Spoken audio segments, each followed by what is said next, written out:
Hoje a gente vai dar uma olhada no material acadêmico ahn, bem interessante da UFRGS, já antigo, de 1997. Isso mesmo. E o foco é agrotóxicos e meio ambiente, né? Mas numa pegada diferente.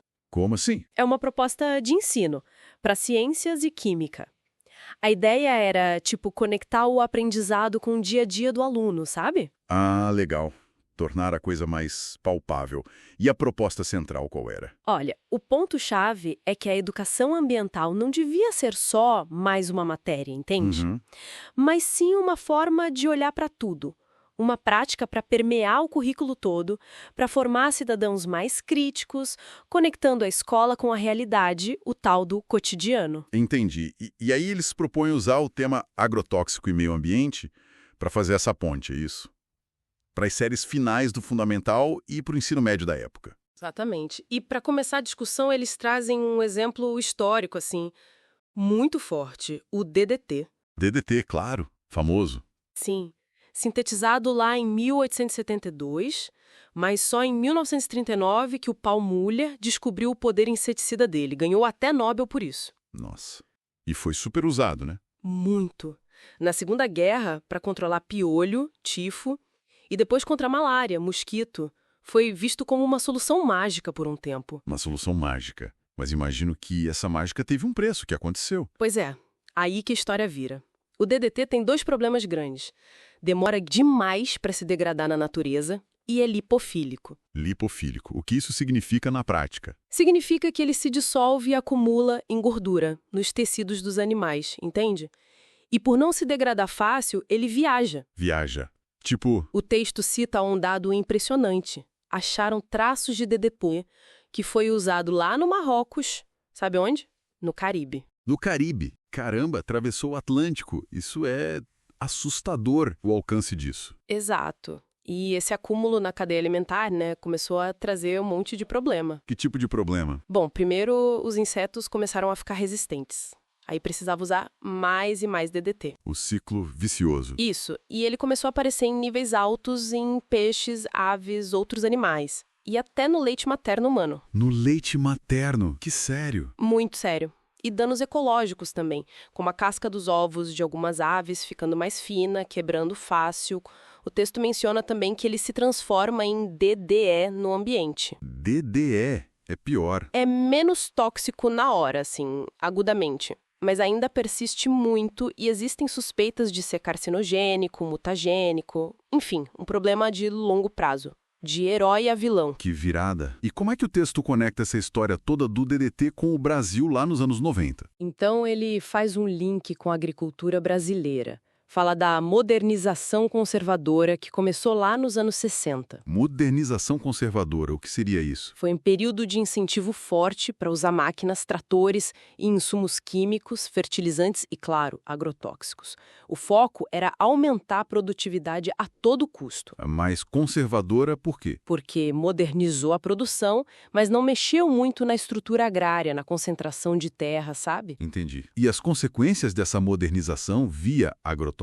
Foram várias. Por um lado, a produção aumentou, sim, mas por outro, poluição de rios, solo, erosão, contaminação dos alimentos. E socialmente? Também teve impacto. O êxodo rural, gente saindo do campo para a cidade, e a terra ficando ainda mais concentrada na mão de poucos.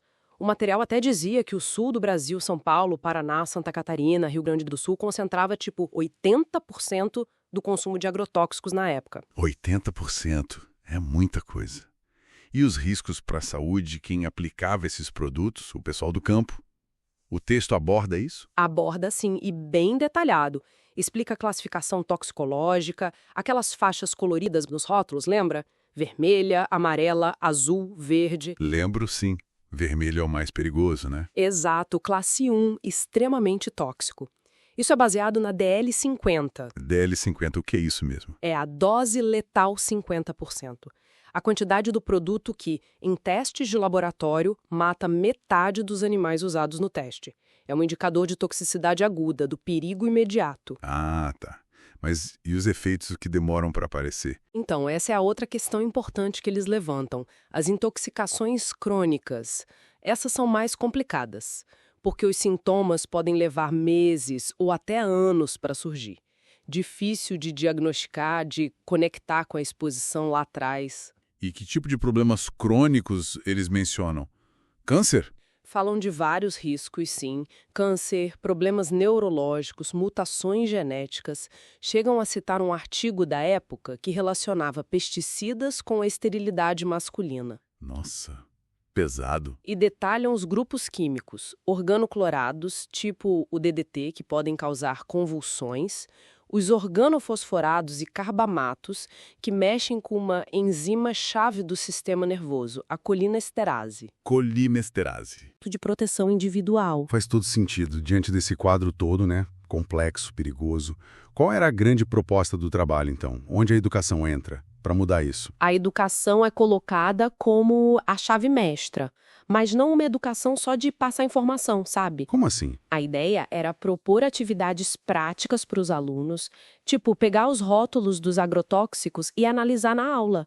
O que tem ali, quais os riscos, quais os cuidados. Vira uma aula de química, de leitura, de cidadania, tudo junto. Interessante. Que mais? Discutir a história do DDT, como falamos, pesquisar alternativas, controle biológico de pragas, rotação de culturas, coisas que podem diminuir a dependência dos químicos. E você falou de fazer a calda bordaleza. Isso, que é um fungicida antigo, caseiro, feito com sulfato de cobre e cal.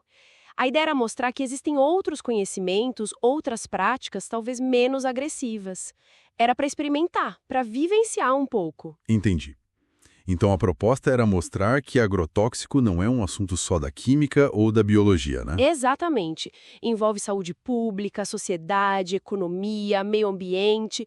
É tudo interligado. E a educação precisava refletir isso, ser crítica, conectada com a vida real dos alunos e da comunidade. Uma visão bem completa, ainda mais para 97. Pois é, já defendi uma educação que fizesse o aluno questionar o modelo de produção, o uso da tecnologia, pensar sobre os impactos disso tudo. Fica mesmo uma reflexão para a gente, né?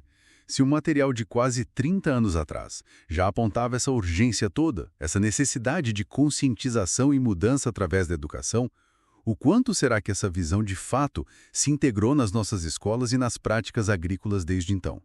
Fica no ar.